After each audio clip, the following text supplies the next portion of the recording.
요즘 생성형 AI 도구들 정말 많이 쏟아져 나오죠. 이걸 그냥 편리하게 쓰기만 할 건지, 아니면 우리가 직접 기술의 주인이 되는 제작자가 될 건지, 오늘 여러분이 공유해 주신 조지 워싱턴 대학교 최재화 부교수님의 강의 노트를 보면서 이 질문을 좀 깊게 파고들어 볼까 합니다. 왜 단순한 AI 도구 사용자를 넘어서 우리가 제작자가 되어야 하는지, 그리고 카파 이니셔티브가 말하는 도구 사용자에서 도구 제작자로 이 철학의 핵심이 뭔지 한번 알아보겠습니다. 네, 현재 우리가 쓰는 AI 도구 대부분은 뭐랄까 외부 기업들이 만들어 놓은 일종의 블랙박스 같다고 볼 수 있습니다. 이게 편리하긴 한데 그 편리함 뒤에는 좀 간과하기 쉬운 위험들이 분명히 있어요. 아, 위험이요? 보통 AI가 전문가 역량을 더 키워준다고 생각하기 쉬운데 어떤 점이 위험하다는 건가요? 좀 더 구체적으로 들어보고 싶네요. 첫 번째로 생각해 볼 수 있는 게 핵심 역량 정식, 그러니까 디스킬링의 문제입니다.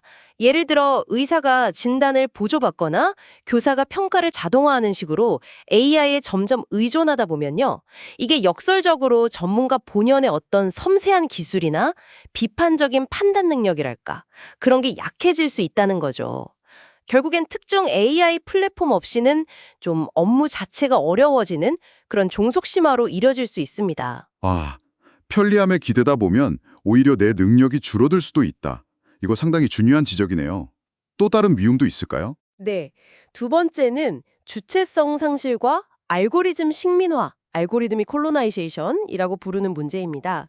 그러니까 외부에서 만든 도구는 결이고 그걸 만든 사람 혹은 기업의 가치나 논리가 스며들어 있잖아요. 전문가가 여기에 맞춰서 일하는 방식 자체를 바꿔버리면 나중에는 기술이 제시하는 방향이나 효율성이 전문가의 고유한 판단 기준보다 우선시될 수 있다는 거죠. 그렇군요. 예를 들어 교육 현장이라면 점수 매기기 쉬운 지표에 맞춰진 AI 평가 도구가 진짜 중요한 교육 목표를 흐리게 만들 수도 있겠네요. 그럼 세 번째 위험은 뭔가요? 데이터 봉건주의, 데이터 퓨더리즘입니다. 우리가 AI를 쓰면서 정말 엄청난 데이터를 만들어내잖아요. 근데 그 데이터의 소유권이나 통제권, 이게 사용자에게 없는 경우가 많아요. 마치 디지털 시대의 소장농처럼요. 데이터는 플랫폼 기업의 자산이 되고 그 가치가 사용자에게 제대로 돌아오지 않는 그런 구조가 고착화될 수 있다는 겁니다. 아, 정말 심각한 문제들이네요. 이런 문제들 때문에 결국 도구 제작자가 되자 이런 제안이 나오는 거군요. 이 개념은 어디서 시작된 건가요? 네, 맞습니다. 철학자 앙리베르그송이 제시했던 호모 파베르, 즉 만드는 인간이라는 개념에서 영감을 얻었다고 볼 수 있습니다. 인간을 단순히 생각하는 존재, 호모 사피엔스로만 보는 걸 넘어서요.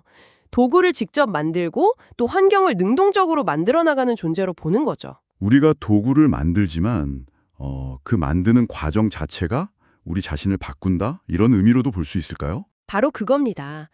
AI 도구를 직접 살게 하고 만들어 보는 과정은요, 그냥 결과물 하나 뚝딱 만드는 거 이상이에요. 자기 머릿속에만 있던 약간은 막연했던 그런 암묵적인 지식이나 노하우를 명확한 논리 구조로 끄집어내야 하거든요. 이 과정에서 자신의 전문성에 대한 이해도가 정말 놀랄 만큼 깊어집니다. 아, 그냥 사용자로서는 절대 경험할 수 없는 그런 성장이겠네요. 또 어떤 변화가 있나요? 사고의 지평 자체가 넓어집니다. 그냥 주어진 기능을 쓰는 수동적인 자세에서 벗어나게 되죠. 어떤 문제를 어떻게 풀어볼까? 이걸 스스로 고민하면서 다양한 가능성을 찾고 창의적으로, 발산적으로 생각하는 훈련이 되는 겁니다. 그리고 마지막으로 주체성이 강화됩니다. 기술에 그냥 끌려다니는 게 아니고요. 기술을 내 목적에 맞게 활용하고 통제하는 그런 능동적인 행위자가 되는 거죠. 네, 좋습니다. 그러면 현실적으로 우리가 어떻게 도구 제작자가 될 수 있을까요? 여기서 이제 카파 이니시어티브가 구체적인 해법을 제시하는 거죠? 그렇습니다. 카파는 단순한 철학적 비전을 넘어서 실제적인 도구를 제공하는 데 초점을 맞춥니다. 그 핵심이 바로 카파 플랫폼인데요. 이건 코딩 지식이 좀 부족한, 예를 들어 교육이나 의료 분야 전문가들도 비교적 쉽게 자신만의 AI 에이전트를 만들 수 있도록 돕는 그런 로우 코드 환경입니다. 아, 기술적인 장벽을 확 낮춰서 전문가가 직접 AI 개발의 주체가 되도록 돕는다. 이런 거군요. 그게 어떻게 가능한가요? 어떤 방식이죠? 그 중심에는 온톨로지 모델 중심 생성, 줄여서 OMG 프레임워크라는 게 있습니다. 이게 뭐냐면 전문가의 지식 체계 있잖아요. 뭐 개념이라든지 관계, 절차 같은 것들. 이걸 명시적인 온톨로지 모델이라는 걸로 구조화하는 거예요. 그리고 이걸 AI 생성의 핵심 설계도, 청사진으로 삼는 방식입니다. 쉽게 말하면 AI가 그냥 거대 언어 모델의 막연한 패턴 학습에만 의존해서 추측하는 게 아니라 전문가가 이 지식은 이렇게 연결되고 이 과정은 이렇게 진행돼야 해라고 딱 명확하게 그려준 지도를 따라 생각하고 작동하게 만드는 방법론이죠. 와, 그러니까 AI 개발의 주도권을 빅테크 기업이 아니라 해당 분야의 깊은 지식을 가진 전문가에게 돌려주려는 아주 중요한 시도군요. 혹시 실제 사례 같은 것도 있나요? 네, 교사 주도 평가 운동, 팀이라는 게 좋은 예시가 될 수 있습니다. 교사들이 그냥 획일적인 평가 도구를 수동적으로 쓰는 대신에요. 카파 플랫폼이랑 OMG를 활용해서 직접 자신의 교육 철학이나 학생들의 실제 필요에 맞는 그런 맞춤형 평가 도구를 설계하고 만드는 활동입니다.